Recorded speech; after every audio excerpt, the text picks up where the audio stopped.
from superheroes saving the world to regular types with more down-to-earth concerns.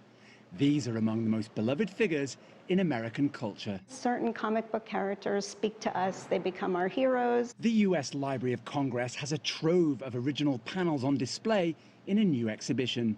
First published in 1895, The Yellow Kid is considered the genesis of US comics. What's really important about this moment in time is that you have a literate audience.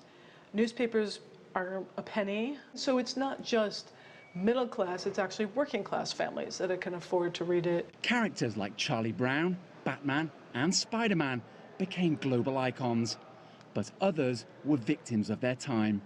All Negro Comics was the first to be totally created by and feature African Americans, but publisher Orrin Evans released just one issue. He could not get newspaper stands to carry his comic, so he was never able to publish a second, which is really unfortunate because from 1947 up through the appearance of Black Panther in the 60s, there's very, very few positive representations of African Americans in comic books. And if it was a world dominated by white males, artists like Marie Severin proved women could render the Incredible Hulk as powerfully as any man. Original panels like these are rare, and the Library of Congress has even more treasures tucked away. There was a perception back in the early days of comics that this was low art for cheap throwaway newspapers, but how times have changed. I'm holding a first edition of Superman, and first editions like this can sell for millions of dollars.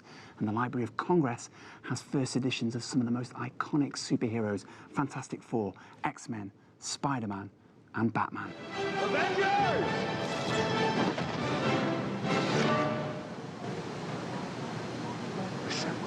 Many of these superheroes are now in some of the most lucrative movies ever made.